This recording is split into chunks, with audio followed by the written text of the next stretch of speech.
Muy bien, pues hola, buenas tardes. Soy Ramón Satorra, director comercial territorial de Banco Sabadell. Para mí es un honor darles la bienvenida a este espacio de Banco Sabadell, Hub Empresa, que es donde se van a presentar las conclusiones del Observatorio M&A para pymes. También quiero dar la bienvenida a los ponentes.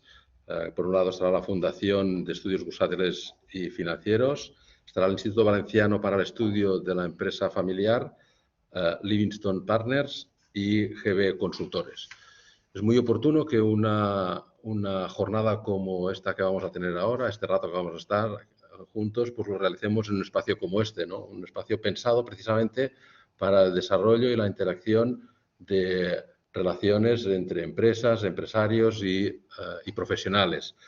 Un espacio que es un punto de conexión y de encuentro empresarial, donde disponemos, como habrán visto algunos de ustedes, pues de diferentes salas de reunión, salas de trabajo, donde es posible tanto el trabajo a nivel interno de empresa como el coworking entre diferentes empresas. Además, ponemos a su disposición pues toda una serie de asesores en diferentes materias del mundo empresarial o del ámbito empresarial que pueden acompañarles en estas reuniones que puedan tener aquí.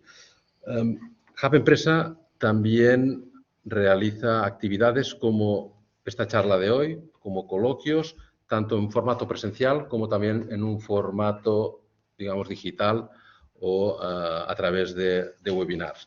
Podrán consultar a través de nuestra página web hubempresa.es pues toda la programación que se realiza desde estas salas y podrán inscribirse si lo consideran oportuno.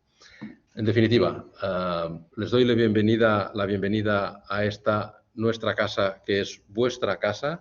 Espero que disfruten de la jornada y le paso la palabra a Tina Pastor, vicepresidenta de IBEFA. Buenas tardes, gracias Ramón por tu acogida. Buenas tardes a todos a esta sesión. Lo primero, agradecer a la Fundación de Estudios Bursátiles y a su directora Isabel Jiménez que nos haya invitado a este observatorio cuyo tema consideramos muy interesante, sobre todo en las empresas familiares, porque las fusiones y las adquisiciones, por desgracia, en estos tiempos tan convulsos desde la crisis inmobiliaria hasta hoy, que no hemos parado de tener crisis, pues pueden ser una solución o una salida a nuestras empresas. Agradecer también a Banco Sabadell, patrocinador de IBEFA, su colaboración y apoyo. Para aquellos que no conozcáis a IBEFA, IBEFA es una asociación de empresa familiar, es decir, los asociados son de todos los sectores, de todos los tamaños y por eso, porque somos empresas familiares. Este año, además, nos constituimos en 1997 y este año es nuestro 25 aniversario. Y bueno, todos estos años hemos sido el espacio y la voz de la empresa familiar en Valencia. Aparte de ayudar a las empresas familiares a prosperar en sus actividades, facilitamos el desarrollo profesional de las familias empresarias y las empresas familiares para que protejan sus intereses económicos.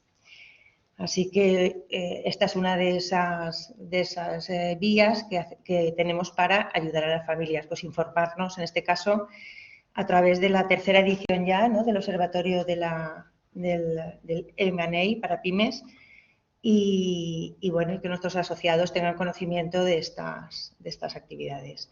Sin más, cedo la palabra a Isabel Jiménez. Muchas gracias. Buenas tardes. Gracias a todos por asistir a esta tercera edición del Observatorio de M&A de Pymes. Algunos ya repetimos por tercera vez, como es el caso de Livingston o de la Fundación de Estudios Bursátiles y Financieros, y otros se han incorporado en esta tercera edición, a los cuales les damos la bienvenida, al IBEFA o al Hub Empresa Sabadell, que además nos cede sus instalaciones en el día de hoy, y también GB Consultores, que también se ha incorporado a esta tercera edición, porque hay empresas especializadas en asesorar en este tipo de operaciones en la Comunidad Valenciana y queremos darles voz.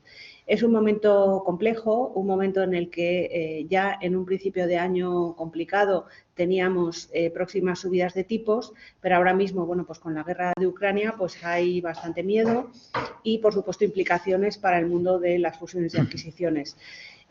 Pueden comentar más adelante Livingston pues comentarios de los 2 años anteriores, que por ejemplo en 2021 Livingston hizo 10 operaciones de Money, también GB Consultores ha hecho grandes operaciones de Money en 2021, que ha sido un gran ejercicio para las fusiones y adquisiciones contra todo pronóstico. Cuando empezó 2021 se anticipaban nubarrones, pero realmente fue un año muy bueno para las fusiones y adquisiciones y especialmente bueno en la Comunidad Valenciana. Y destacar que ahora mismo pues estamos con los ojos sobre todo en el sector de refugio frente a la subida de tipos y también de precios del gas natural y del petróleo. Y estos sectores de refugio son el sector salud. Recientemente hemos tenido la operación del IBI, que la han comprado un consorcio de fondos de capital riesgo capitaneados por KKR, superando muy por encima el precio que se esperaba. Y además del sector salud, el sector educación, el sector renovables o el sector infraestructuras. Como le gusta decir a Neil Collen o a Gonzalo Boronat, siempre que hay riesgos hay oportunidades. Y hay sectores de refugio que sus parámetros, sus CAPIs, sus ratios suben como la espuma, y hay sectores en los que hay oportunidades y buenas operaciones. Es mejor en estas operaciones ir acompañado de un asesor y preparar los procesos de venta, porque además los precios son complejos, las negociaciones también son muy complejas y si va cada pyme de la mano de profesionales, pues muchísimo mejor.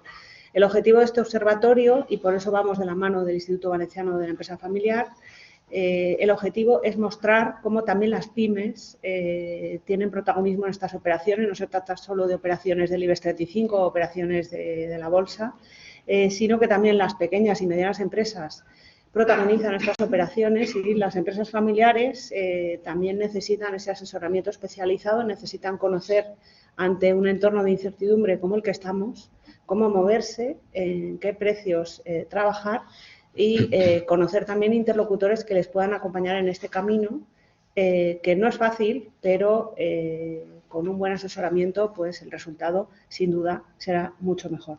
Muchísimas gracias a todos por estar hoy aquí con nosotros acompañándonos en streaming y seguro que las conclusiones de este año todavía nos ayudan a aprender mucho más de estas operaciones de fusiones y adquisiciones. Buenas tardes a todos.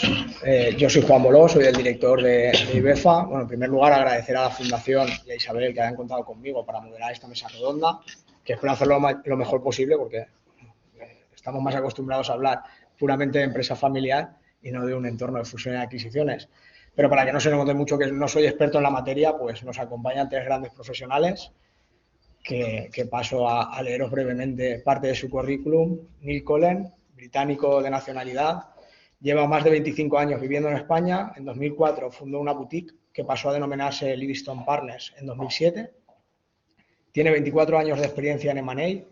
Ha dirigido un gran número de operaciones, tanto nacionales y cross-border, de compra-venta, fusiones de empresas, ampliaciones de capital, reestructuraciones y apalancadas y en una amplia variedad de sectores. Chimo Villarroya. Chimo se unió a Livingston en 2004 y tiene más de 20 años de experiencia profesional como asesor de finanzas corporativas en numerosos sectores. Anteriormente estuvo trabajando en una boutique de fusiones y adquisiciones, así como en el mercado de futuros de cítricos y mercaderías en la Bolsa de Valencia. Tiene una dilatada experiencia nacional e internacional, tanto con empresas familiares como grupos industriales, y trabaja con los fondos de Private Equity y Family Office más activos en España. Como formación, destacar que es licenciado en Ciencias Económicas y Empresariales por la Universidad de Valencia, máster de Bolsa y Finanzas por la Fundación de Estudios Bursátiles en la Bolsa de Valencia y alumno del 15x15 de EDEM de la promoción 2019. Y Gonzalo Boronat, director general en GB Consultores, Financieros, Legales y Tributarios, es licenciado en Ciencias Económicas y Empresariales por la Universidad de Valencia, diplomado superior en Estudios Financieros por la Universidad Complutense de Madrid, máster en Dirección de Empresas, máster en Dirección Económico-Financiera y máster en Fiscalidad y Tributación, con más de 33 años de experiencia profesional en planes estratégicos y de viabilidad, reflotamiento de empresas y planificación financiera, entre otras especialidades. Como veis, no será por experiencia. Bueno, pues imagino, como ya lo ha dicho Isabel, todos sabemos que la prensa creo que día sí, día también nos anuncia una operación, ¿no? El momento en el que atravesamos ahora en cuanto a fusiones y adquisiciones, pues es uno de los mejores en los últimos años. Y bueno, si os parece bien, empiezo con Gonzalo, que tengo más amistad en la actualidad. Gonzalo, ¿cuáles crees que son los principales retos para las pymes en la Comunidad Valenciana? Esta pregunta, si me la haces hace 2 meses, es una respuesta, hace un mes otra, y la semana que viene tampoco lo sabemos, ¿no? Porque esto nos va cambiando de una forma increíble, ¿no? Yo creo que tenemos que hacer un poquito vista atrás y pensar en este corte, ¿no?, que tuvimos en 2019, en el cual pues veníamos de una época creo que bastante buena para todos, donde afortunadamente pues se asumieron temas muy importantes y dada mi vinculación con IBEFA y con la empresa familiar, hay un reto importantísimo que se llama profesionalización, en el cual sí que tenemos a las empresas a un nivel profesional muchísimo más alto. Eso implica una mejor gestión interna y yo creo que una lección muy aprendida de la crisis anterior 2008-2012, con lo cual pues tenemos empresas menos apalancadas, más solventes, menos endeudadas. Y afortunadamente partíamos de ese punto, ¿no? Porque evidentemente hemos hecho un máster en supervivencia en el año 20, en el año 21 y creíamos, ¿no? Hay una frase que utilicé en mi felicitación navideña en el año 2021 de García Márquez, ¿no? Aquella de que no sabíamos la respuesta y no cambiaron las preguntas, pues esto pasa casi constantemente y ahora pues casi vuelve a pasar, ¿no? Porque creíamos que hemos tenido un año 20 complicadísimo en el cual pues hemos salido adelante, un año 21 muy bueno, evidentemente, paréntesis, hostelería, turismo, comercio minorista distinto, ¿no? Pero en términos generales es francamente muy bueno y creo que dentro de poco veremos los resultados cuando se depositen cuentas y cuando creíamos pues, que ya habíamos acabado una fase es volver a empezar y volver a empezar con una situación complicadísima, ¿no? Yo creo que el dato de hoy, ¿no?, esa inflación al 9,8, pues creo que nos da en la yugular a todos y que nos hace replantearnos pues, esquemas complicadísimos, revisión de planes financieros, estructuras de costes financieros, evidentemente, pues complicado, ¿no? Yo creo que estamos aprendiendo, la palabra resiliencia es importante, pero a movernos con escenarios de incertidumbre. Yo que me dedico también a la formación, lo del BUCA lo contaba en el año 2016, ¿no? Y bueno, lo tengo que seguir contando y lo de los cisnes negros ahora es una pila de cisnes, ¿no? Porque es como cuando íbamos a la feria, matabas el cisne, pum, y te sale otro, pues ahora vamos un poquito en esa misma línea, ¿no? Y la verdad que es un tema francamente complejo porque en estos momentos hay que aprender a cambiar las cosas de un día para otro, ¿no? Hacemos planes anuales, semestrales, ahora semanales casi, ¿no? Tenemos clientes en los cuales pues el precio de la energía nos está haciendo a cambiar, ¿no?, por completo decisiones y con lo cual pues estamos jugando muchísimo a escenarios, digamos, como cada vez más complejos. Yo creo que los retos y esta jornada de hoy es importantísima, ¿no?, porque parece que este tema de las operaciones corporativas, me gusta más llamarlas así, ¿no?, pues este tipo de operaciones parece que las veíamos en las películas, como Wall Street, las veíamos en el IBEX 35 y joder, ahora lo vemos en una empresa de Niparrey o de Catarroja, ¿no? Y es que es así, ¿no? Y sobre todo, cuando el tejido empresarial valenciano son empresas familiares, pues es evidente que la mayoría de operaciones ha sido con empresas familiares en las cuales pues nos estamos encontrando con la necesidad quizá de este tipo de operaciones y bueno, pues que van afrontando un poco en la medida que vamos profesionalizando y en la medida que también queremos un poco situarlas, ¿no? Y cuando hablamos de este tipo de operaciones parece que todo sea vender. No, es que se compran muchas, y por empresas familiares, pero muchísimas, no todos son fondos. Quizá mis compañeros corregirán o no corregirán esta frase, pero nuestra experiencia, por ejemplo, hemos hecho un par de operaciones con fondos muy específicos, pero el resto realmente han sido operaciones estratégicas, cliente-proveedor, competidor y bueno, pues Family Office, que es algo que habría que hablar mucho. ¿Por qué? Pues porque hay una situación de excedente de liquidez que nos permite pues entrar y diversificar y entrar en otras materias, ¿no? Centrándome en el tema de retos, yo creo que hay retos muy a corto plazo importantísimos. Yo creo que la empresa familiar, ¿no?, sobre todo, tiene que replantearse de una forma inmediata sus estrategias de corto y medio plazo. Cada semana cambian un poco las cosas, pero en el fondo hay que saber un poco dónde queremos ir, qué queremos hacer. Creo que es el momento, y llevamos ya unos cuantos meses trabajando con este tema, de tener muy claro y profundizar en lo que son los costes de producción, lo que son los costes de producción. Y con ello englobo también la empresa comercial. La empresa comercial tiene costes, costes importantes de producción. Quizá no los tenga tan desarrollados como la empresa industrial. Y por el estudio mucho de su punto de equilibrio y sus condiciones un poco de estructuras de costes. La estrategia comercial creo que ha cambiado por completo. Los mercados, tanto rusos como ucranianos, han caído y hay muchas empresas, por ejemplo, en la zona de Castellón, sector cerámico, que se ven afectadas muy profundamente. El análisis de márgenes creo que es totalmente necesario en estos momentos. Y yo os diría que si había una figura que en nuestro despacho hemos elaborado muchísimo, que son los mapas de riesgos, pues ahora estamos a toda velocidad con mapas de riesgos, porque hay que profundizar un poco en los KRIs que delimiten un poco las horquillas de decisión y de riesgo para cada empresa, y de forma que podamos trasladar de forma automática, ¿no? Esto lo veremos qué pasa en el mes, no, ahora veremos qué pasa en la semana para trasladar precios, para ajustar precios y para ajustar márgenes. Si no lo hacemos de esta forma, ¿qué queréis que os diga? Estábamos con una inflación del 6,5 cuando acabamos el año, ¿no? Y hoy nos encontramos con cerca de los 2 dígitos que los pasaremos seguro dentro de 30 días y evidentemente pues eso tiene un efecto muy negativo en los márgenes, ¿no? Yo lo que sí que digo es que realmente lo que no podemos es deteriorar EBITDA, máxime cuando nos encontramos y hemos oído las noticias de ayer mismo, ¿no?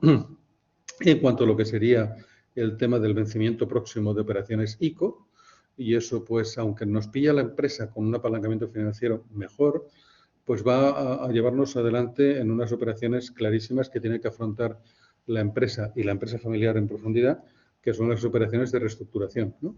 Las operaciones de reestructuración importantísimas, ¿no? Yo cuando hablo con el público, siempre hablo de que hay 3 tipos para mí de operaciones de reestructuración, ¿no? La preventiva, la necesaria y la concursal, ¿no? La concursal, pues afortunadamente, últimamente sale mucho mejor, pero tampoco tenemos que ponernos muy nerviosos. Si analizamos las estadísticas del INE, realmente se han incrementado los concursos muchísimo, pero el 90% son empresas de facturación inferior a 200.000 euros y de menos de 4 trabajadores, que nos importan a todos por igual, ¿no? Pero quiero decir que son empresas menos profesionalizadas, con menor estructura y mucho más sensibles a cualquier variación por sus pequeños márgenes, ¿no? Si nos centramos en lo que sería la reestructuración necesaria, creo que encontramos a una banca como mucho más cercana y mucho más factible entrar en este tipo de operaciones, bien porque ICO también está detrás, bien porque creemos que provisionar no nos interesa a nadie y creemos que es un buen momento para centrar. Quizá lleguemos tarde. Y, por supuesto, la preventiva, que es la que la banca, la que mejor quiere, y creo que es el momento de centrarnos mucho en este tipo de operaciones que nos garanticen un poco el equilibrio financiero. El económico vamos tras él, ¿no? Pero, sobre todo, yo diría que el gran reto es revisar ese plan financiero, ese plan económico, y ponernos en marcha para reestructurar un poco la deuda de forma que tengamos un poco un escenario lo más claro posible. Eso acompañado pues de herramientas, ¿no? Hay herramientas, antes hablaba del mapa de riesgos, de los planes financieros, de los seguimientos, del reporting, del control de desviaciones. Creo que en estos momentos estamos todos, tanto empresas como consultores, muy encima de todos estos temas y lo que antes podíamos decir que analizar una empresa con 20 días de diferencia, en estos momentos hablamos de que si se cierra el mes en 5 días hay que saber qué ha pasado y actuar de forma rápida. Con lo cual, la rapidez en la toma de decisiones es vital en estos momentos. Grandes retos y sobre todo, algunos que pasan por lo que hoy vamos a comentar, que en muchas empresas, pues quizás sea plantearse operaciones de compra, operaciones de venta, operaciones de fusión, que de una forma estratégica, ¿no?, pueden solucionar o pueden ayudar muchísimo a que el equilibrio sea de una forma muchísimo más clara. Bueno, pues ante este escenario que nos plantea Gonzalo, que también nos ha definido, al final yo me quedo con la palabra incertidumbre. No sabemos qué va a pasar mañana, Nil o Chimo. ¿Cómo sé a quién puede interesar mi empresa? Te diría que eso va a depender mucho de lo que quieras hacer con la compañía, si no quieres continuar con ella o si quieres continuar con ella y hacerla crecer. si te planteas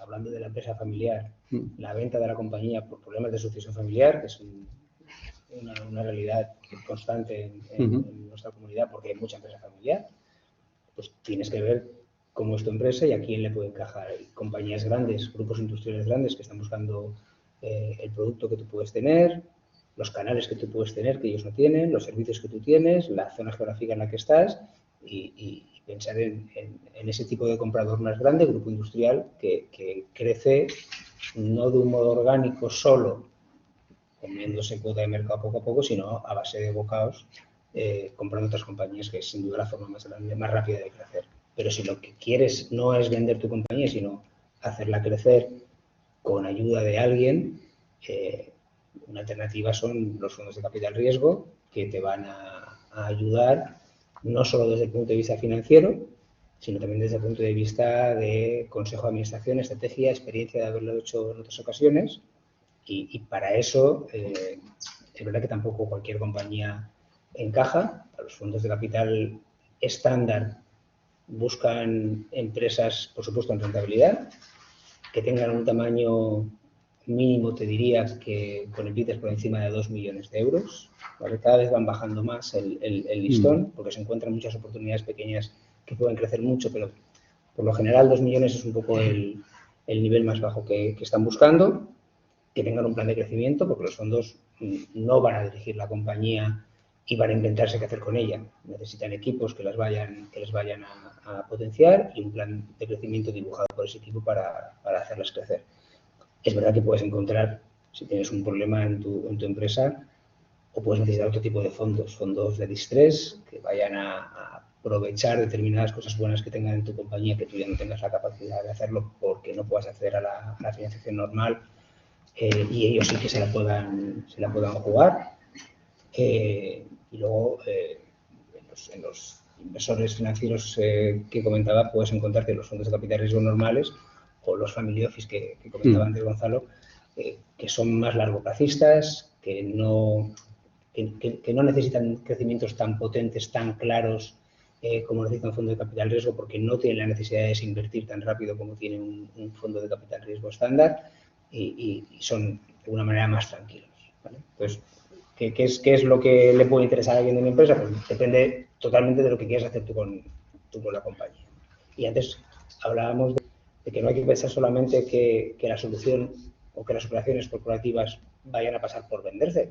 Gonzalo decía que hay muchas compañías que compran y a lo mejor puede ser una compañía de las que quiera comprar, puede ser un grupo con un tamaño suficientemente importante como para comprar. Hay muchas compañías en la Comunidad Valenciana que compran. Pamés ha comprado un montón de empresas.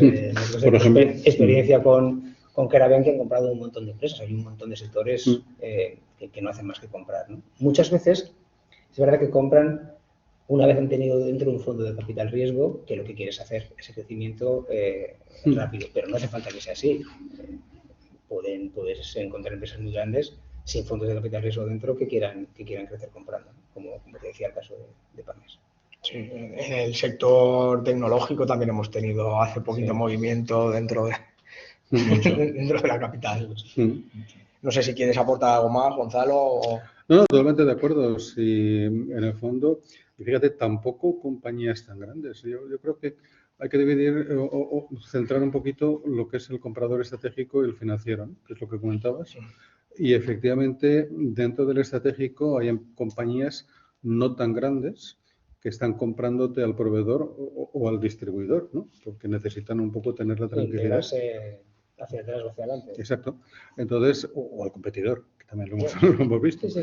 Pero se está dando operaciones, nosotros hemos tenido encargos claramente, es decir, quiero mi proveedor, porque me quiero garantizar, la mesa que comentabas ha hecho varias adquisiciones en ese sentido, y hemos tenido un par de operaciones que ha sido precisamente el tema del proveedor. En otros casos ha sido la implantación en una zona geográfica en España concreta, que llevó de la mano un intercambio de acciones, ¿no? Yo creo que al final es un poco dejar de mirarse tanto el ombligo de la empresa, de mi barrio, de mi comunidad y darse cuenta de que, bueno, que fuera de la comunidad hay más cosas, que fuera de España hay más cosas y que se pueden hacer cosas, ¿no? Y lo que creo que hay que desdramatizar un poco ese sentimiento, esa forma de pensar que muchas veces tenemos de, joder, vende la compañía porque no le va bien. Sí. No, o sea, yo recuerdo cuando teníamos la oficina en Londres, cumplieron 25 años, recuerdo haber ido allí y un cliente de uno de mis socios, estar charlando con él y preguntarle ¿quién eres? Y digo, pues soy un cliente de la firma. Simon está llevando la venta de mi empresa. Y ¿estás aquí? Tranquilamente haciendo público esto. Y dice, sí, es que me van a dar una pasta y voy a ir a jugar al golf. Y una mano feliz. Tengo unas ganas que no puedo más. Y pensaba, esto en España no. O sea, aquí cuando vemos un bajo que ha cerrado, piensas, bueno, ya se ha cansado de perder dinero, ¿no? Nunca pensamos que bien, que envidia, ¿no? Que ojalá pudiera hacer eso yo y retirarme, ¿no?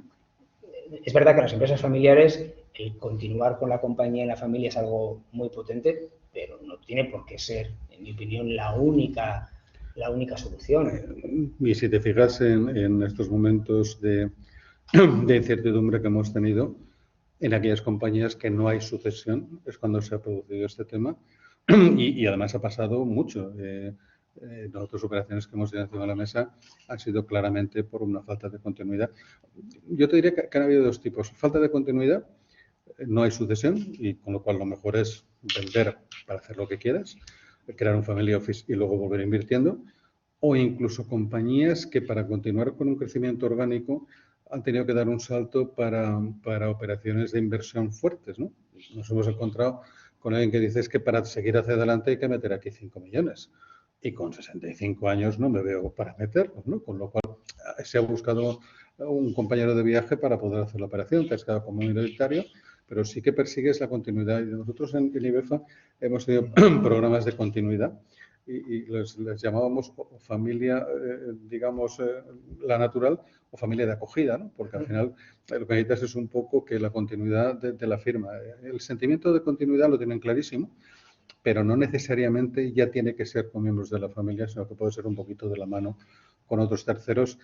Y por eso hablaba mucho de la palabra profesionalizar, que se empiezan a dar cuenta que el consejo es algo muy importante, el consejo de administración, y que no necesariamente estar a pie del cañón o llevar direcciones ejecutivas es lo más importante. Y eso lo vemos sobre todo con empresas que están en tercera o cuarta generación, ¿no?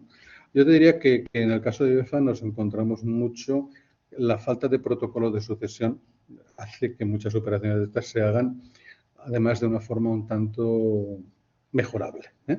Cuando hay un protocolo sí que tenemos el tema muy claro de que no va a haber o sí va a haber una continuidad, por lo cual el camino está clarísimo, ¿no?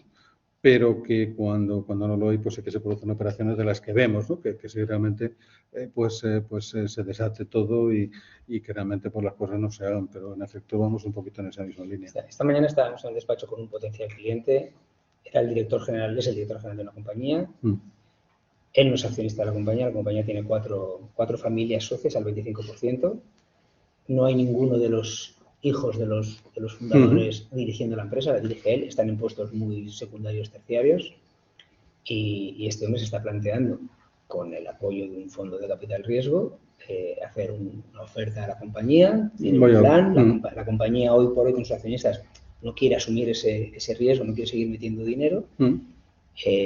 Hay dos de las familias que no tienen nadie dentro, otros que sí que tienen, y eso va a acabar siendo un problema. Un problema. Yo puedo entender que pueden tener un apego muy especial, pero probablemente la solución a que ellos capitalicen o materialicen o sigan teniendo ese valor no pasa por seguir. Pasa probablemente por vender. Y no debería ser un trauma. El mundo anglosajón, si voy harto de hablar con mis socios fuera, lo ven eso de un modo absolutamente distinto. No, eso no tiene nada que ver, vamos. Por eso te decía que quizá el protocolo protocolice, ¿no? Un poco ese futuro y de un camino, al menos más claro a seguir, ¿no? Por lo menos mientras el protocolo está en marcha, evitas determinadas rencillas, determinadas guerras que puedan ocurrir. Pero eso es un parche. No siempre la solución final está en el seguimiento del protocolo ad infinitum. Hombre, el protocolo bien elaborado, yo creo que marca un poco el camino. Hay veces que te pones con un protocolo y claramente el protocolo sabes que va a acabar ahí, ¿no? O va a acabar con una definición de empresa en la cual la familia se sale ya, ¿no? Y lo que hace es profesionalizar la gestión y quedarse con un consejo de administración, pues con sus consejeros dominicales, externos, etcétera, para que sea de otra forma, ¿no? Y yo creo que la ausencia de protocolos lo que sí que hace que muchas operaciones de estas no tengan la continuidad que sería necesaria. Y de hecho, pues, como te digo, yo creo que en estos 2 años pues, pasará lo mismo. Empresas sin continuidad, empresas con continuidad entrecomillada, que otra crisis como esta ya no la paso y lo dejamos aquí. Ha sido aprovechar la coyuntura y luego, pues, sobre todo las empresas que sí que necesitan una inyección de inversión importante para ese crecimiento bueno, pues que puede ser orgánico, pero que no se plantea el tema orgánico porque no hay detrás nadie que vaya a llevar una continuidad adelante. Y evidentemente es un hecho de mercado importantísimo y va a seguir viendo montones de operaciones durante estos próximos años. Y no por unas ganas de vender, sino por ganas de vender y de comprar. Yo creo que, afortunadamente, yo creo que la Comunidad Valenciana, que se miraba mucho la empresa al ombligo de mi empresa, yo creo que la palabra, en ciertos sitios yo diría la palabra dueño, ¿no? Y la palabra propietario va dando un poquito paso a una empresa más profesionalizada y que en ciertos momentos, pues que entramos en un ámbito que en el mundo anglosajón, evidentemente, está muchísimo más avanzado y que aquí, pues la palabra propiedad, pues un poco agraria, ¿no? En algunos casos, pues va dando paso a que tengamos compañías como mucho más rentables y mucho más profesionales.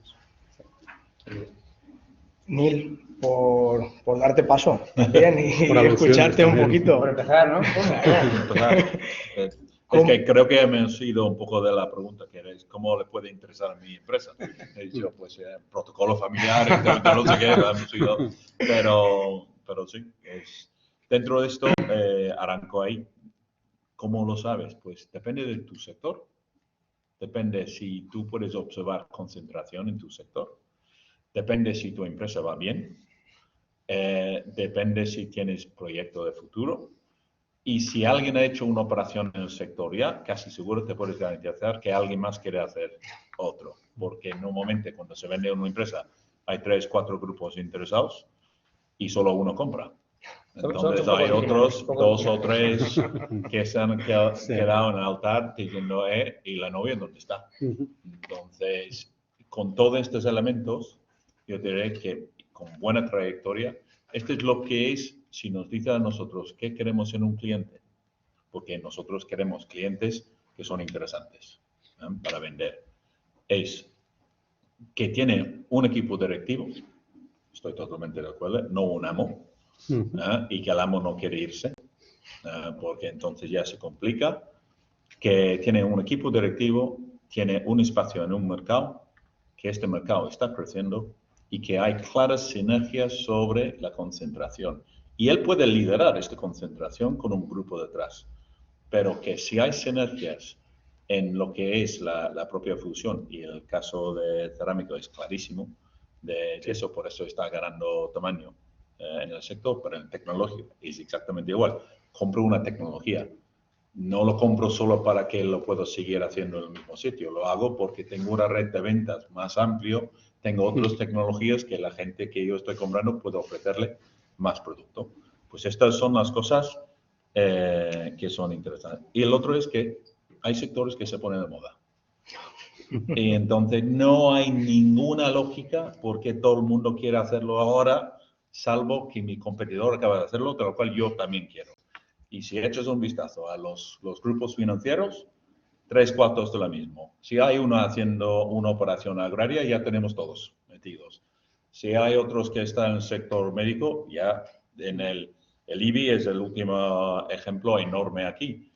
Pero también hay otros 4 o 5 transacciones también en el mismo sector. Son muy buenos sectores, son sectores de crecimiento, etcétera, porque el financiero busca sector que crece. Si tú tienes una empresa que va bien, genial. Si tienes además una empresa que va bien en un sector que crece, mejor. Y si el tuyo va por encima del sector, ya es la hostia. Entonces, todos quieren esto, ¿vale? Entonces, esto es, digamos, me puede interesar. Y un cierto tamaño. Estoy de acuerdo que hay mucha operación pequeña, pero por lo general tiene que tener un tamaño relevante porque los compradores no tienen mucho tiempo a dedicarse a cosas pequeñas. Entonces, su propio equipo directivo cuesta demasiado dinero para dedicarse a operaciones muy pequeñas.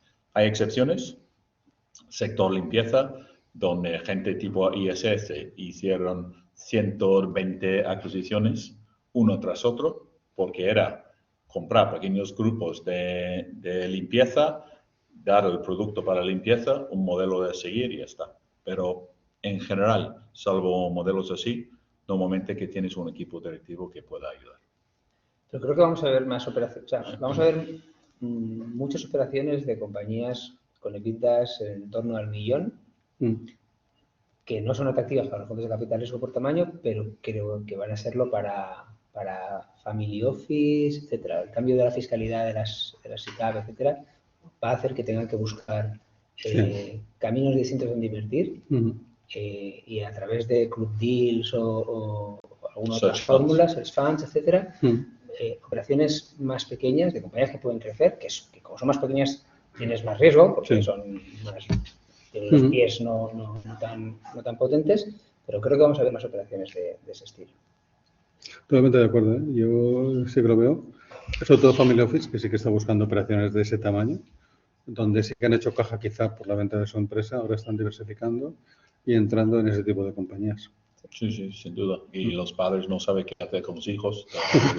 Vamos a buscarte una empresa donde lo puedo quitar de mi casa y dejarlo ahí a trabajar un poco. Pero que gane dinero. Sí, eso sí. Bueno, hemos mencionado ya varias veces el EBITDA, que yo creo que a los que menos estamos acostumbrados a este tipo de operaciones es lo que más nos suena, pero ¿cómo se calcula el precio de una empresa? Bueno, el precio real de la empresa tiene que estar estudiado por el comprador y está en base de la generación de los flujos de dinero del futuro, combinando lo que es la generación de flujo del dinero de la propia empresa con las energías que puede obtenerse el comprador. La verdad es la forma de hacerlo. Descuento de flujos con un coste de dinero que lo estimas y lo traes el valor hasta hoy. Pero como es un poco complicado y la gente yo tampoco lo entiendo mucho, hombre, sí. Entonces, como es complicado un poquito y tampoco tienes la bola de cristal porque todo plan de negocio del vendedor crece, es que es increíble, pero nunca se pone a venta una empresa y dice, no, es que va a ir peor. No, siempre va a ir. La Excel es muy sufrida. Pero bueno, en la realidad, ¿qué hacemos nosotros? Siempre tenemos un plan de negocio estimado hacia el futuro, realista, y intentamos demostrar que esta empresa tiene este valor. Y esta es la mejor forma de valorar. Y lo puedes contrastar con dos cosas. Uno es el neto de la propia empresa, tiene unos activos, etcétera. Y el otro es la referencia de la EBITDA, que es uno de estos fantásticos inventos de los ingleses para que asesores como nosotros cobramos más dinero. La realidad es que la EBITDA es una referencia. Una vez que habéis hecho el plan, como hay competencia y la competencia no quiere parecer tontos, lo que hacen es, voy a contrastar el mercado, qué están pagando. Y como no sé los planes de negocio de cada una de estas empresas que se ha vendido, lo que intento hacer es analizar lo que es su múltiplo de EBITDA, porque sí que es una información un poco más pública. Y además puedes utilizar el EBITDA de las empresas cotizadas, porque también es público. Entonces, esta es la información pública que te permite contrastar si el plan de negocio que estás dibujando, el flujo de caja y este dinero que estás trayendo al valor de hoy, tiene base de realidad o no tiene base de realidad.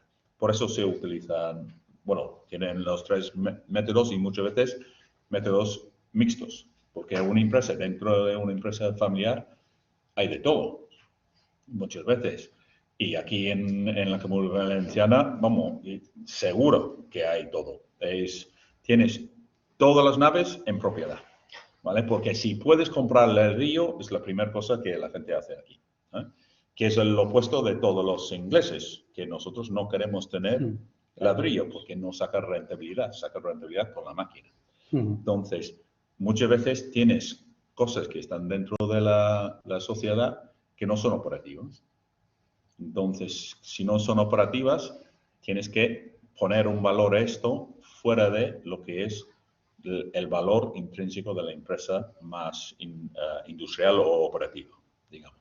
Y entonces, muchas veces encuentras una combinación de el valor de estos flujos de futuro combinado con un valor de activos. Somos quería hacer una postilla. Ese ejercicio que dice Neil, que es el punto de partida para ver por dónde pueden ir los tiros, que te permitan saber más o menos cuánto puede valer tu compañía, no deja de ser un ejercicio teórico de arranque, pero las operaciones, cada una es diferente, por supuesto, pero solamente, es una obviedad, pero solamente al final del proceso sabes cuánto has cobrado por la compañía, pero el precio, que es algo muy importante, acaba no siendo el único factor determinante para hacer la operación. Como decía Neil antes, muchas empresas, sus propietarios tienen en la propia compañía la propiedad de las naves, todo el dinero metido allí, pues en función de cómo puedas sacar esa parte de patrimonio, cómo puedas gestionar, cómo puedas tener luego un buen alquiler de esos inmuebles, cómo puedas organizarte todo ese valor que tienes en la empresa después de la operación, al final no es solo el precio. Es muy importante, sin duda, pero es toda la estructura que tienes alrededor. Es un buen punto de partida, pero lo que acaban haciendo para tomar la decisión es la foto general de todas las piezas que forman el puzzle. Sí, no, sí, en el fondo lo que quería es apostillar lo mismo que estabais diciendo, ¿no? Nosotros en múltiples temas que hemos hecho con IBEFA, cuando una empresa la quieres vender, prepárala para venderla. Hombre. Y el problema que hay es que nos encontramos con muchísimos ladrillos dentro, que moverlos cuesta fiscalmente muchísimo dinero, y en el fondo las operaciones de compraventa son de unidades productivas. Nadie quiere piedras, ni naves, y muchas veces ni máquinas. No es que no quieran las naves, es que lo que no quieren es pagar lo que el mercado inmobiliario te dice que valen. Por lo cual, como no te lo quiero pagar, sácalas. Tú decías, son proyecciones. Tú cuando haces la proyección estimas un coste de alquiler o un coste de amortización, pero no me metas a nave que quizá vale muchísimo más, ¿no? De ahí que, bueno, las estructuras fiscales de muchas empresas cada vez más hemos ido a estructuras holding, poco a poco, pero yo te diría que el porcentaje de empresas que tengan una estructura fiscal adecuada para el futuro es mínimo, no llegaría ni a un 10%. ¿Y qué pasa? Que en muchas ocasiones tienes que replantearte el precio, que no el valor, en función de la operación fiscal que hay detrás. Y es cierto, hemos hecho mucha operación que la rentabilidad estaba en el alquiler de 10 años garantizado, donde ibas a recuperar parte de la inversión. Un traspaso. Exacto. Al final es que es un poco ese tema. Entonces, la recomendación sería, mire usted, no quiero que venda, pero por si acaso tenga una estructura fiscal adecuada, pues si voy a hacer la operación. Sobre todo es planificar. Exactamente. Eso en IBEFA lo estamos dando de forma inmediata, pero bueno. Y es una recomendación muy fuerte, es mantenerlo dentro del grupo, pero por separado. Exactamente. Porque hoy en día intentar sacarlo en el momento que decides que quieres vender, ya tiene un coste fiscal. Has llegado tarde. Tradicionalmente se podía hacer, pero Hacienda cada vez es más lista y ahora hacer esto en el último momento ya irá cambiando eso. O sea, eso de tener la patrimonial que quede remansada, la plusvalía y etcétera, ya no es el 100% lo que aguantas. Ya te el 5% primero que sí que tienes que pagar y eso irá yo creo que va a ser evolucionando. Sí, yo creo que va a ser más eso, tipo holding, etcétera, porque lo que no preveo tanto es que los valencianos y valencianas deciden no comprar ladrillo. Entonces, como esto es una cosa que lo van a hacer siempre, pues hay que decirles, vale, pues por lo menos lo hacemos por fuera. Tengamos estructuras, ¿no? Al final es un poco estructuras correctas. De todas formas, cuidado porque Hacienda en estos momentos las estructuras holding las mira con lupa. Sí, hay que hacerlo muy bien. Hay que hacerlo muy bien y con tiempo. Y con tiempo. Y con tiempo. Sí. Y esa es una gran recomendación si luego queremos que el valor y precio se igualen, porque muchas veces el valor es una cosa, pero el precio lamentablemente va a ser otro muy distinto. Bueno, ya habéis adelantado parte de la siguiente pregunta, como ponerte guapo para salir a bailar, o sea, estar preparado en el caso de venta, o el tema del ladrillo, pero no sé si queréis añadir algunos factores o causas tanto de éxito como de fracaso en este tipo de operaciones. Yo le pondría un par de cosas para la preparación. Creo que es importante, dependiendo de lo que quieres hacer, es ir pensando no solo en valor de la empresa, sino en estructura de dirección y gestión de la empresa. Entonces, yo creo que para la gente que son más amos, este es un paso muy complicado, pero es un paso vital si queréis vender y desligarte en el primer momento de la operación. De vez en cuando lo puedes hacer porque el comprador, siendo muy industrial, pues tiene su propio equipo directivo, etcétera, etcétera. Pero como no hay tantos buenos directores disponibles y todos van con la lengua fuera, pues yo lo que diré es sí que es importante que empiece a poner una estructura profesional que les permite en un momento dado decir, ya no soy 100% necesario para esto. Entonces puedes desligarte. Incluso con las operaciones financieras, a veces lo vemos porque con un grupo financiero te permite ayudarte en estructurar este equipo directivo para que en el siguiente paso, porque ellos venden, a los 3, 4 años ya quieren vender, pero ya estás fuera, estás en el consejo, ya no estás en el día a día. Yo creo que este es uno de los elementos más allá de simplemente lo que es el poner bonito a la empresa, asegurar que todo el dinero, las ventas son ventas declaradas, etcétera, etcétera, que no pagas sobresueldos para tus empleados y todas las otras cosas típicas de años pasados. También creo que es muy importante dentro de lo que es la preparación. Minimizas lo que hablaba Chimo, de las garantías que tienes que dar, porque una cosa es tu precio y después llegas ahí y dices, vale, y ahora como detecto problemas fiscales, medioambientales, etcétera, etcétera, pues tienes que dejar un 25% del precio en una cuenta bloqueada, por si acaso. Cosas importantes en muchos sectores, medio ambiente, que la gente no está al día, ponerte al día de lo que realmente necesitas.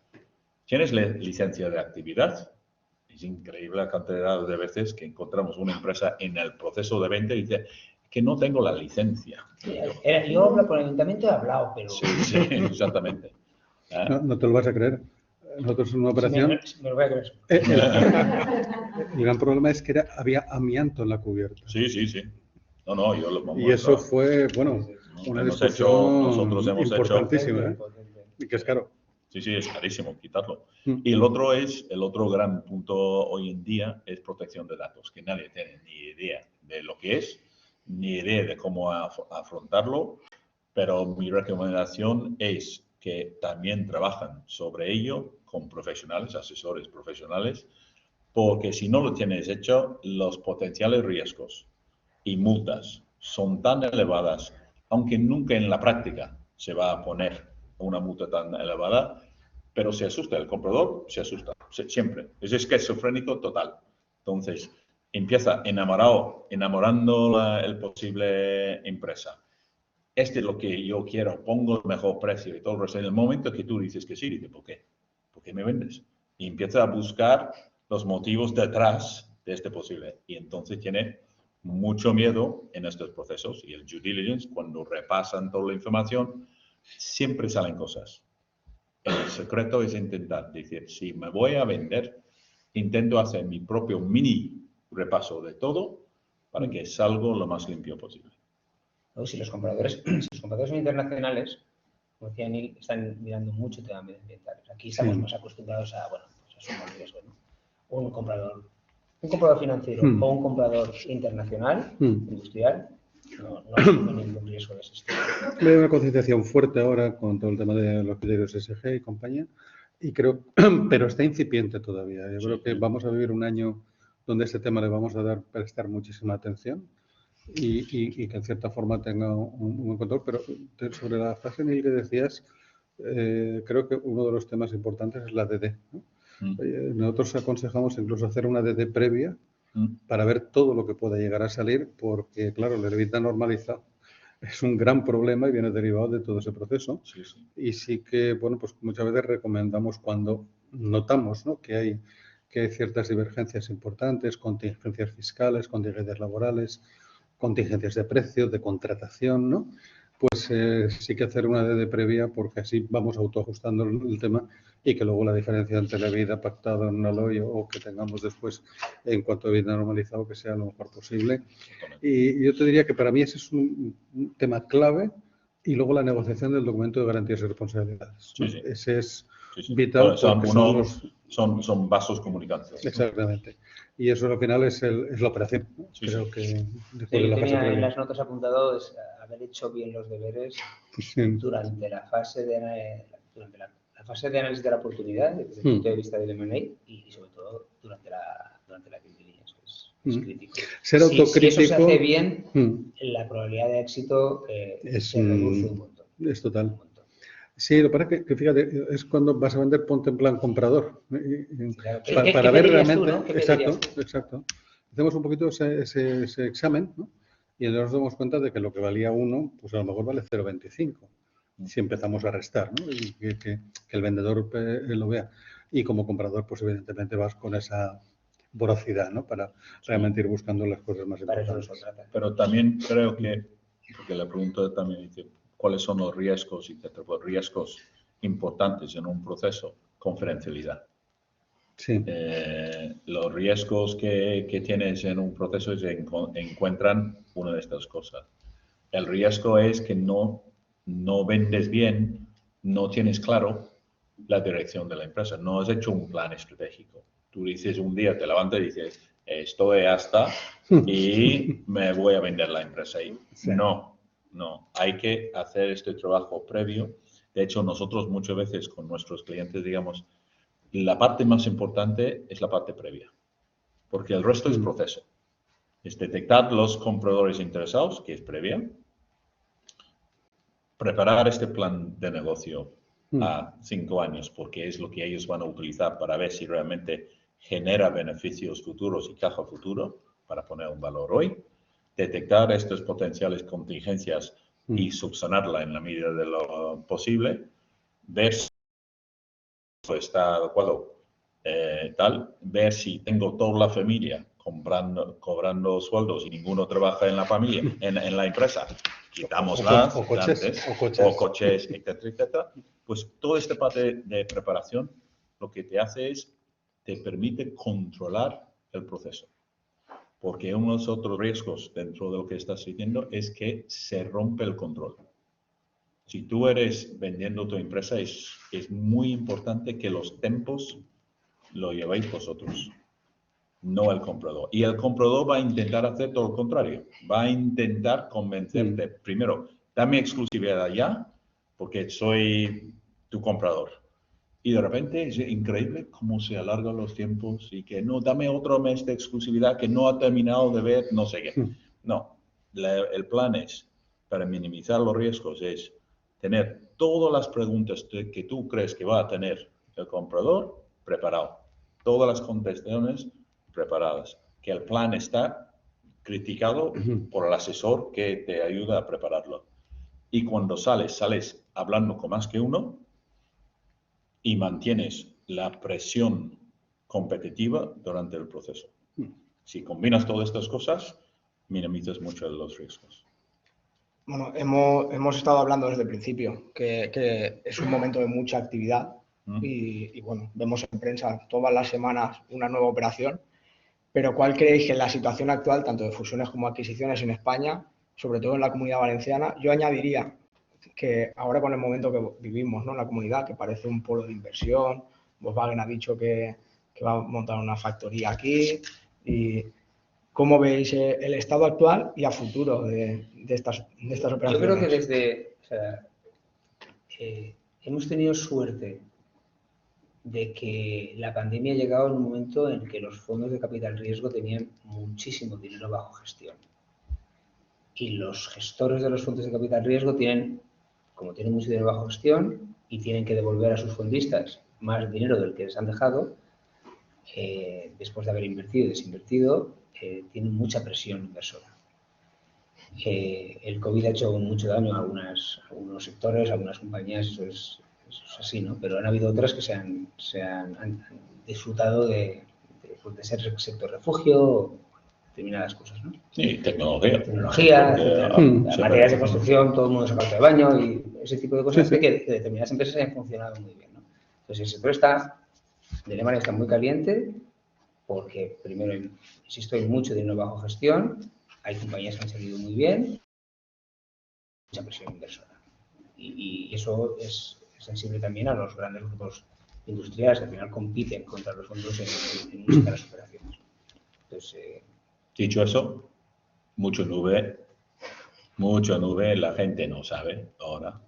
Entonces, y tenemos nosotros operaciones que se ha parado en este momento y además hemos ido representando al vendedor y hemos dicho, oye, paramos. Es que no es imposible predecir los resultados de la empresa a corto plazo. A medio plazo a lo mejor estamos bien, pero a corto y al final abre una discusión sobre valor, sobre el valor de estos beneficios con un multiplicador muy importante. Quizá lo que es el valor con estos flujos de caja de futuro no se cambia tanto. Pero la gente comprador al final tiene miedo cuando compran una cosa porque es arriesgado. Y por lo tanto, ellos yo creo que van a tener en estos momentos, dependiendo del sector, hay mucha gente que están siendo muy cauto o quieren bajar de precio que yo creo que no está justificado. Es mejor esperar, dejar volver los resultados para ir al mercado. No todos los sectores. Los sectores que tienen un impacto energético muy elevado son donde hay problemas. Sector tecnológico no, ya ha vuelto la bolsa, básicamente ha vuelto sobre todo Estados Unidos, porque hemos hablado de capital riesgo, pero el otro factor fundamental es que los múltiplos, etcétera, en bolsa son también muy elevadas. Entonces, le permite, es una cosa muy sencilla, si en bolsa tu empresa está cotizando a 20 veces beneficios y tú consigues comprar por 10, cada euro que tú has comprado de beneficio vale el doble para tus accionistas. Entonces, sube tu precio de la acción. Entonces, ellos, combinado con la presión de inversión de capital riesgo, estas dos cosas van a mantener mucho interés, pero dependerá del sector. Bueno, hemos hablado de crecimiento, de continuidad empresarial, pero ¿cuándo creéis que es necesario acudir a estrategias de adquisición o de fusión? Además de estas dos que yo creo que son obvias. Yo creo que el mercado, como decíais, está creciendo porque cada vez la empresa es más profesional y es evidente que es un camino lógico, ¿no? De economías de escala, de implantación y de tamaño. Lo del sector cerámico es una consecuencia lógica de necesidad. Se ha establecido el primer nivel, el segundo nivel y el tercero no existirá. Porque no tiene sentido, además es inconcebible ni por precio ni por nada. Y eso se va a dar en todos los sectores, ¿no? Si a eso le sumamos la liquidez disponible que hay, ya no solo en fondos de inversión, en los propios depósitos bancarios, que los crecimientos han sido brutales y van a seguir, ¿no? Si se paraliza un poco, como tú decías, es por la incertidumbre que hay en estos momentos, hasta que no se aclare qué pasa con la guerra y qué pasa con el tema de costes energéticos, pues es evidente que pintar Excel a 6 meses es una tontería. Entonces, de acuerdo, a 3 años todo regulado, ¿no? O más o menos, con una horquilla correcta. Pero yo creo que, como decíamos, como hablamos de compradores, vendedores estratégicos y financieros, los financieros van por un lado, pero los estratégicos van por otro. Yo creo que la empresa creo que tiene en estos momentos una situación perfecta para prepararse, para analizar e incluso a tiro hecho. A nosotros nos llegan empresas que nos dicen quiero comprar a este y quiero comprar a aquel. Evidentemente no van a ir de cara porque el precio sería el triple y evidentemente nos utilizan como intermediarios en la operación y para asesorar la operación. Pero yo en estos momentos estoy viendo claramente como este apetito comprador-vendedor no para, sino que está en aumento por un poquito por los temas que decía antes. ¿Por qué lo tienes que hacer? Pues lo tienes que hacer, como decíamos, básicamente por un tema estratégico. Estratégicamente tú tienes que crecer o mantener una cierta rentabilidad o es comer competidor, en el fondo es un crecimiento inorgánico, o es asegurarte proveedor o asegurarte mercado. Y en este momento lo que estamos viendo es así. Es decir, nosotros no entramos tanto en operaciones financieras, sí en alguna, pero más bien de family office, con lo cual son, digamos, operaciones con unos parámetros inferiores en cuanto a lo que sería un volumen. Pero creemos que es muy bueno, porque en el fondo estamos pensando en empresas más fuertes, más solventes, que pueden mejorar perfectamente su EBITDA, que su sensibilidad a cifra de ventas va a mejorar porque el break-even vas a conseguir bajarlo, y es un poco el recorrido que tienen que llevar todas basado en profesionalización. Puedo decir, y como aquí también estoy por IBEFA, como fundador de este instituto, pues puedo decir que un poco es el mensaje que estamos dando también, es decir, que procuren ser empresas un poquito más grandes, con mejoras en gestión, con una mejor profesionalización, donde lanzamos mensajes un poco todos en este sentido.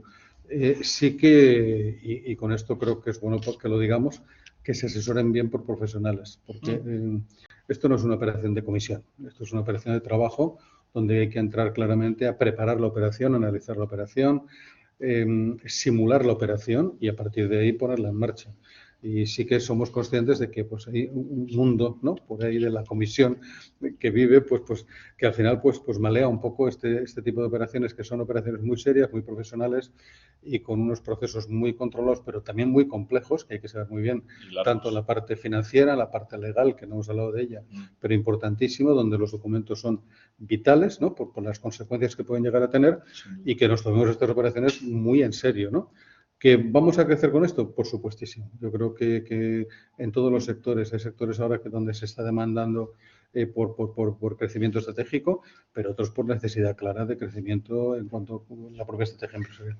Sí, son procesos complicados con muchas aristas. Muchísimas. Nosotros cuando vamos a ver a un cliente les vendemos nuestro libro de cajón, ¿no? Pero le decimos que si no quiere comprarnos nuestro libro y quiere hacer una operación, que compre otro, pero que no vaya sin asesor, porque no es que le vayan a engañar, pero no se va a sentir tranquilo. Va a haber tantas cosas que solo se ven en un proceso de compra-venta a las que no está acostumbrado, normalmente no está acostumbrado. Y no tiene nada que ver con el día a día, ni con la planificación financiera, para nada. Ni el perfil de su asesor legal, no lo conoce. Financieros O conoces esta operatoria o realmente es muy difícil. La otra cosa es que te quita mucho tiempo estos procesos, tanto para el comprador como el vendedor. Y normalmente no tiene capacidad interna para realmente afrontar estos retos. Por eso se utilizan también los asesores que tienen la experiencia y tienen los contactos, también importante, y además de eso descarga muchísimo el trabajo en cosas que muchas veces encontramos gente que nunca ha hecho un plan estratégico, jamás.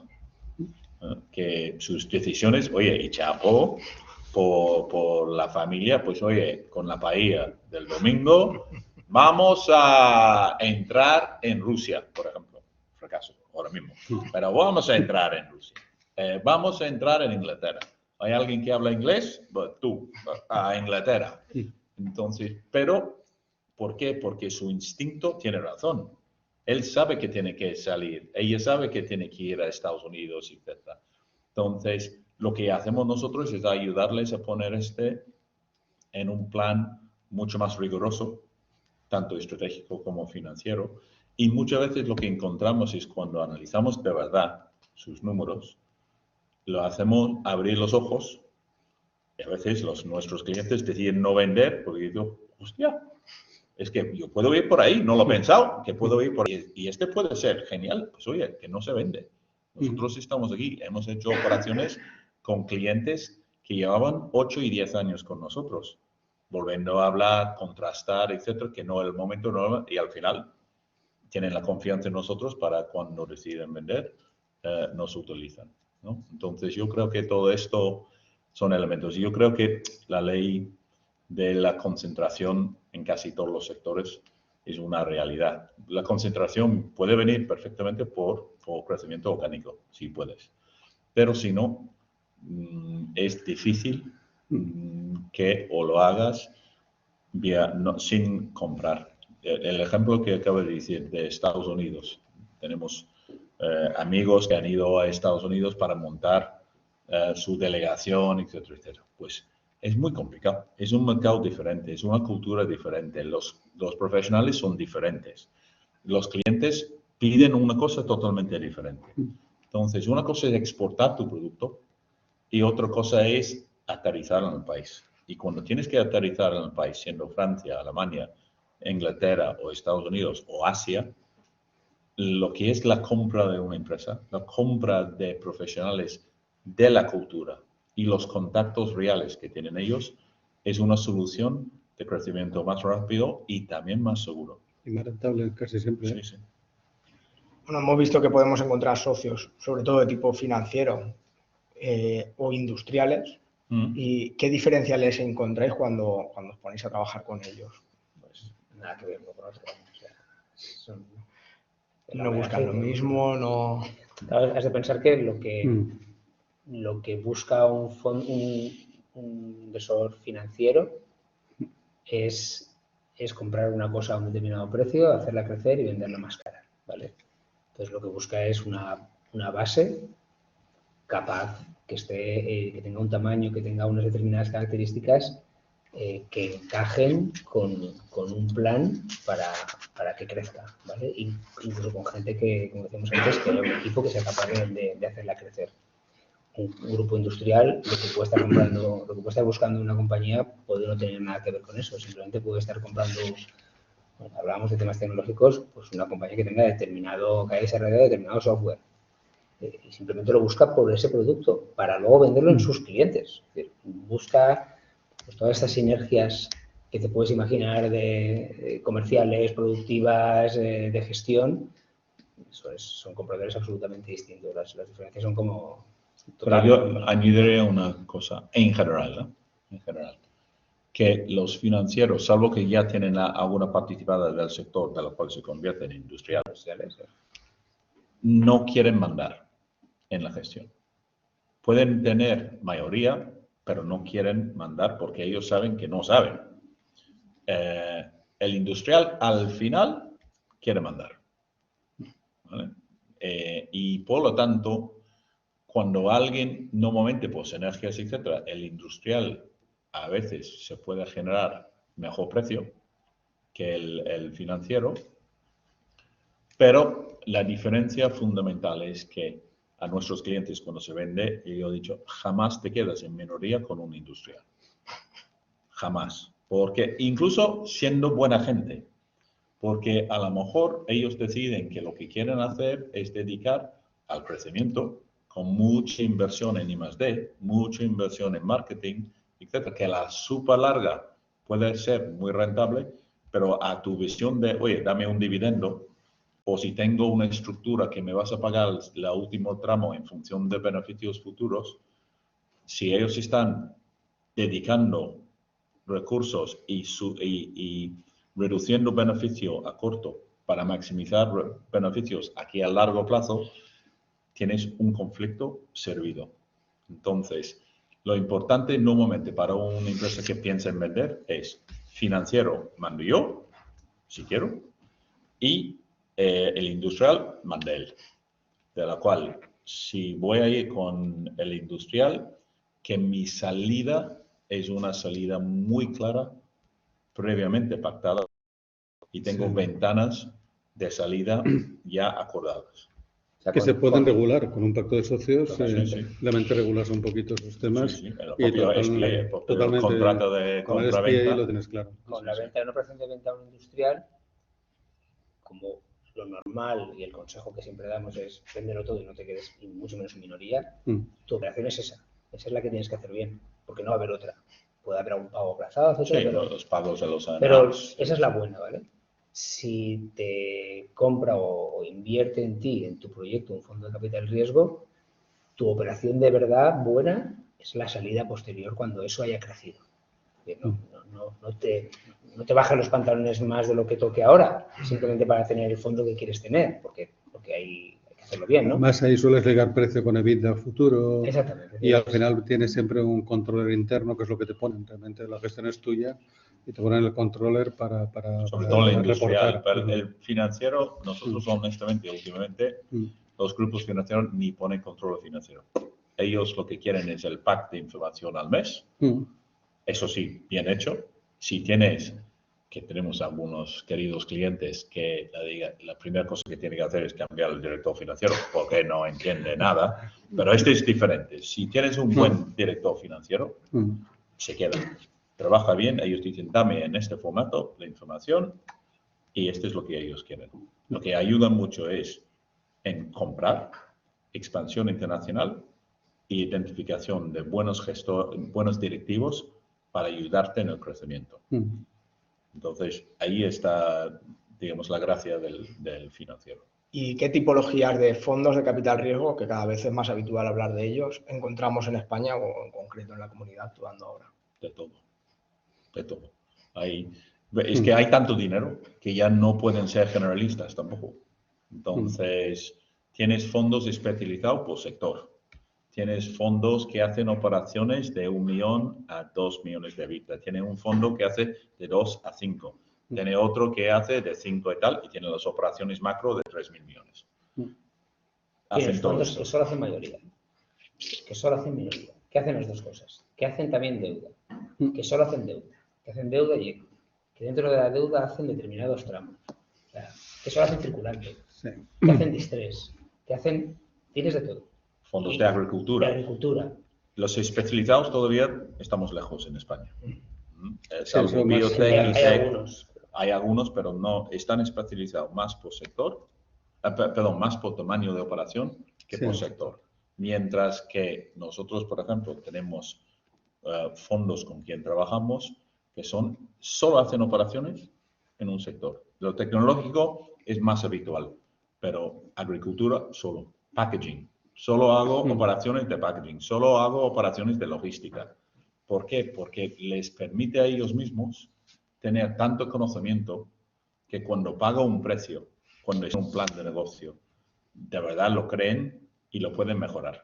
Entonces, no, y lo conocen, saben cómo... Yo tengo esta experiencia con un fondo de educación, que solamente invierte en educación. Y evidentemente los parámetros los tienen clarísimos. Y ha sido una negociación más fácil porque el lenguaje era mucho más sencillo. Es un pase industrial. Y entonces, sí, pero es cierto que fondos extranjeros, no nacionales.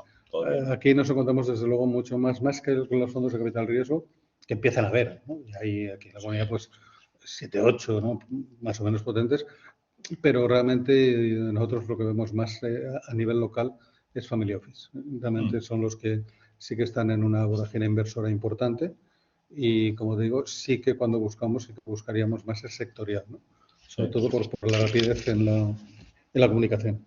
Sí, yo creo que hay, para nosotros, quien está activo en la comunidad, ahí no distinguimos entre fondos aquí locales, porque comparto 100%, son family office o nada. No hay fondos.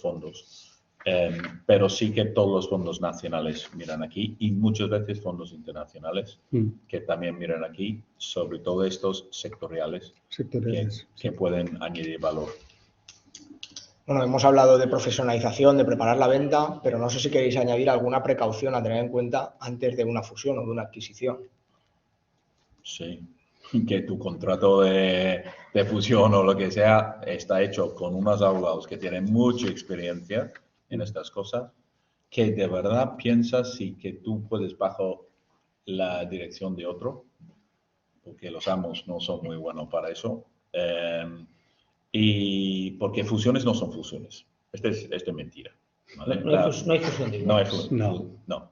Manda uno siempre. Lo que es un intercambio de acciones, pero manda uno, no el otro. Entonces, puede haber muchísimos elementos fantásticos para eso, pero lo que tenéis que llevar mucho cuidado es quién manda y cuáles son los mecanismos, sobre todo, cuáles son los mecanismos de deshacer esta fusión o permitir uno de los dos lados salir de ello si las cosas no van bien. Porque si no tienes pensado previamente, estáis ahí como un matrimonio en un país que no hay divorcio. Entonces, y no es un sitio donde hay que estar. Es más fácil divorciarse que separarse de un socio. Hombre, y tanto. Sí, es que al final no hay fusiones. sí hemos visto muchas, ¿no? Pero son fusiones en mayoría y minoría siempre. Sí, sí. Y además con toda la en el sector lógica. bancario han habido muchas sonadas de no, nos vamos a juntar. Fusión, no, en absoluto. Han sido operaciones de compraventa puras y duras, ¿no? Y además, afortunadamente, también te lo digo, porque Sí, sería, sin duda. Ese mestizaje es muy complicado, ¿no? Sí. Yo he pasado también por la banca y te lo digo que es muy difícil, ¿no? Mantener que no eran fusiones, eran adquisiciones. Pero es lógico también a nivel industrial, de estrategia industrial, que es que alguien tiene que mandar, alguien tiene que tomar las decisiones. Entonces, lo que no puedes tener son dos culturas diferentes. Esta es la otra cosa, quizá. Cuando hablamos de fusión, incluso de compra, también de venta, pero digamos de compra, yo creo que mucha gente que no ha hecho muchas adquisiciones se subestima el impacto cultural de un choque potencial entre su cultura y la cultura de la empresa que están adquiriendo o donde están fusionando. Y eso es una cosa que la gente tiene que tener muy claro. Yo siempre recuerdo que alguien me decía, uno que hacía muchas compras de empresa, dice, mira, lo fundamental para mí es tener un plan a 100 días, porque tengo que demostrar a la gente que están trabajando, que están todos nerviosos, todos pensando que a lo mejor se van a la calle, si vas a echar gente, dile casi de primeras. Tú te vas a ir fuera. Pum. Ya está. Ya por lo menos saben. Y además recibirán un dinero. Vale. El resto dice, como no me ha mandado por la calle, pues yo a lo mejor me quedo, empiezo a trabajar. Y la otra cosa esto es plan de 100 días. Plan de 100 días, lo que está diciendo es, conseguimos fusionar nuestros sistemas de IT. Conseguimos vender un producto mío a tus clientes y para que la gente vea la bondad de la operación. Pero hazlo a corto plazo, porque hay que recordar que la gente que han sido adquiridas, todos sus empleados están nerviosos. Y hay que conseguir que se desmonte rápidamente. También hay mucha operación, nosotros hemos hecho alguna, en la cual has hecho la compra y ha mantenido la independencia. Sí. Y lo cual era bueno, incluso la marca. Sí. Es cierto que has fusionado pues departamentos de administración, financiero, etcétera, pero departamentos de producto, etcétera, marketing se ha unido, pero con un marketing específico. También pueden haber operaciones en las cuales se puede mantener esa independencia, sobre todo cuando hay intercambio de cromos, ¿no? Esas operaciones de 20-80, 80-20. Incluso en la compra también, ¿no? En la compra que tú dices, porque muchas veces lo que quieres cuando compras es que las ventas se mantienen y crece, y la marca es fundamental. Esta es una parte. Ahora, la gente que está en administración están ahí diciendo... Eso es complicado. Eso es complicado.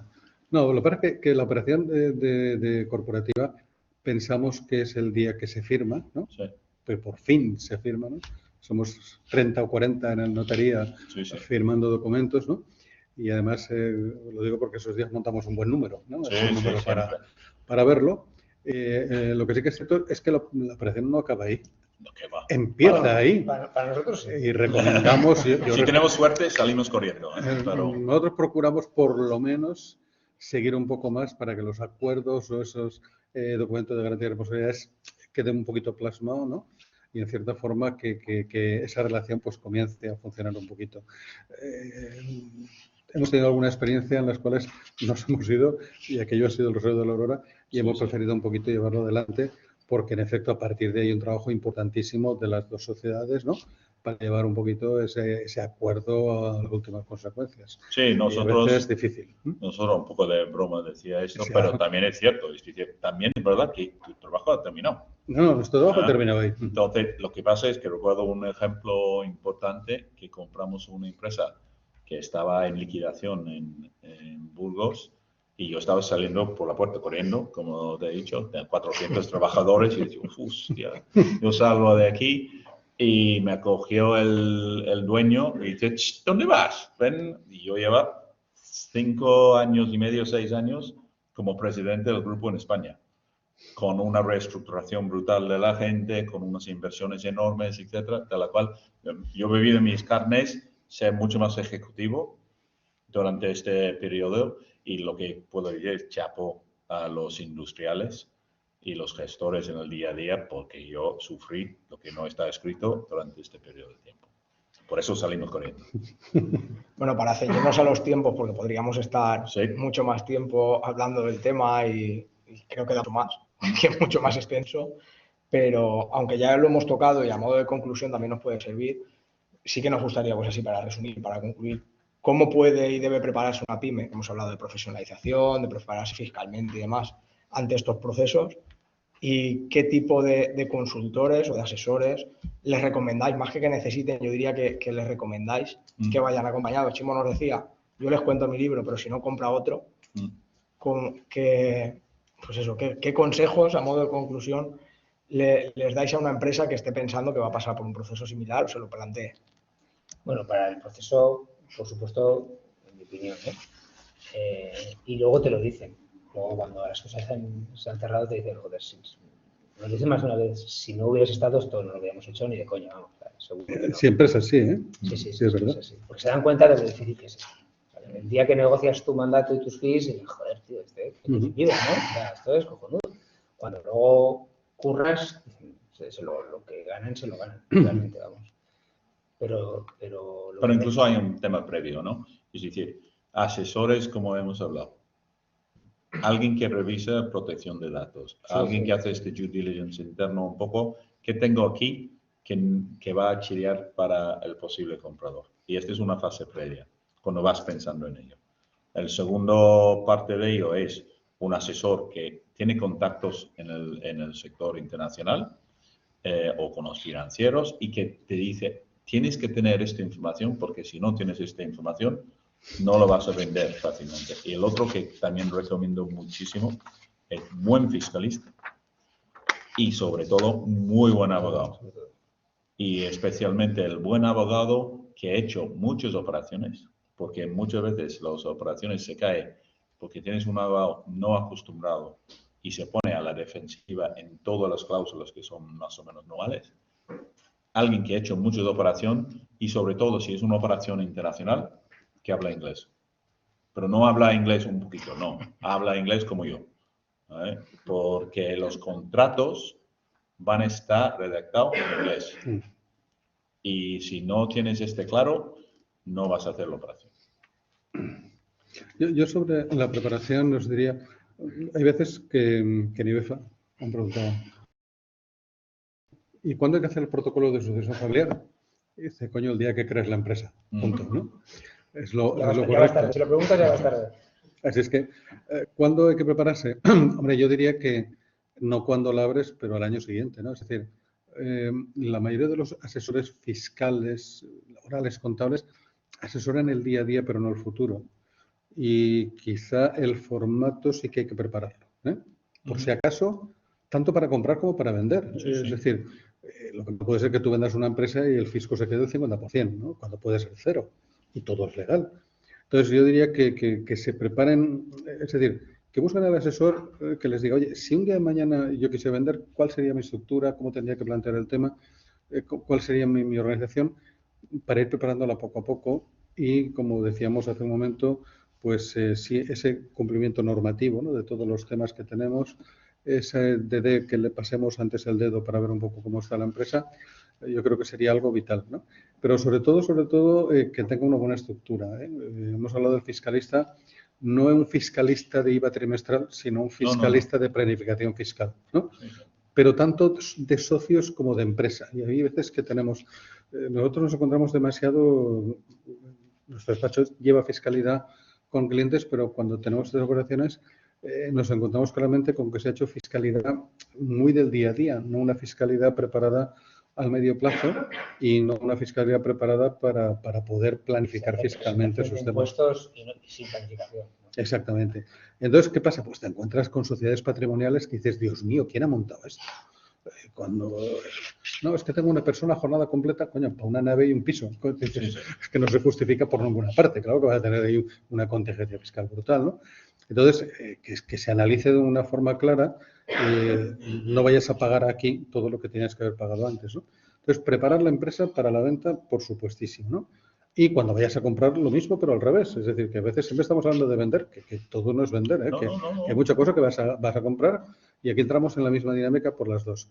Eso como paso previo. Y como os decía, y luego para estas operaciones sí que os diría que como decíais, bueno, pues que hay un experto fiscalista porque hay un fleco fiscal importante y sobre todo porque la operación tenga el menor coste fiscal posible. Y luego es cierto, con un asesoramiento legal que sepa de qué va esto. El documento de garantías y responsabilidades no es un documento cualquiera, es un documento muy complicado, que hay que tener una cierta experiencia en haberlo hecho y donde se puede meter la pata de una forma, hablábamos del amianto, y os lo digo que fue una de las cláusulas controvertidas en una operación, porque realmente era una contingencia importantísima, ¿no?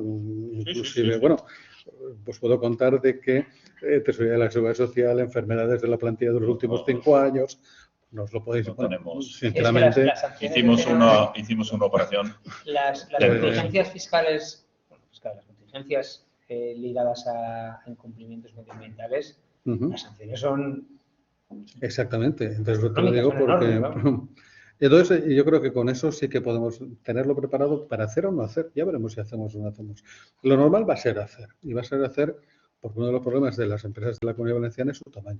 Y el tamaño es necesario porque vamos a diluir costes, ¿no? Y a veces son operaciones pues de montar una sociedad intermedia o lo que sea, pero como no vayamos de cara a un futuro un poco con esas estructuras en las cuales pues nos permita mejorar económica y financieramente y el tamaño va a ser importantísimo. Bueno, un par de cosas que puede suceder.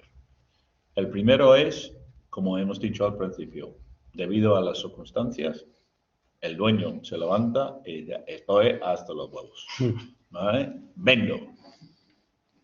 Y lo que hay que decir, pues si piensa así, no piensa en vender el día siguiente, porque va a mal vender.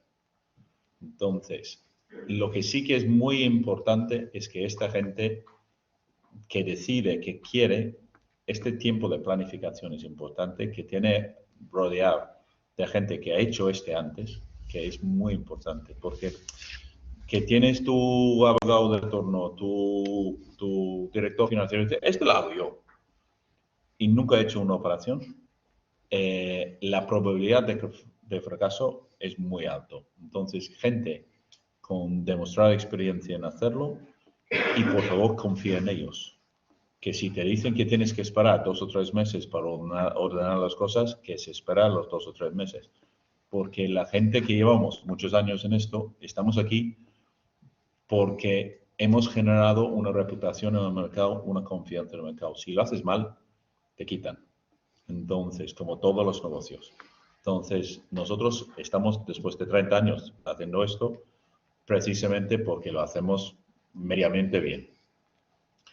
Y si estamos diciendo, ojo, cuidado, que yo he hecho, no sé, 50 transacciones, ojo, cuidado, que por aquí vas a tener un problema, podemos solucionarlo, escucha, porque la verdad es que muchas veces no. Y dinos la verdad. Porque la otra cosa que... Sí, exactamente. Pero dinos la verdad, porque si no, si se esconde algo y se descubre a medios, también tu asesor pierde toda la credibilidad. Y esto es terrible cuando estás negociando. Bueno, no sé si ya que los que estáis aquí presentes, si queréis lanzarle alguna pregunta a alguno de los ponentes. Y si no, pues bueno. Yo simplemente destacar, por si hay alguna empresa familiar también viéndonos a través de la pantalla, que no se olviden de la profesionalización, que en IBEFA somos muy pesados con este tema, pero es muy importante, no tiene que estar en manos de la familia, sino del mejor profesional. Que no se olviden de la fiscalidad, que lo hemos dicho mucho, que es muy importante en el día a día y en el futuro de la empresa y que tengan en cuenta todas las variables de poner en marcha estos procesos y quién les acompaña en el viaje, que también es muy importante. Nada, agradeceros a todos, Chimo, Nil, Gonzalo, Isabel y a Fundación y que paséis buena tarde. Muchísimas gracias.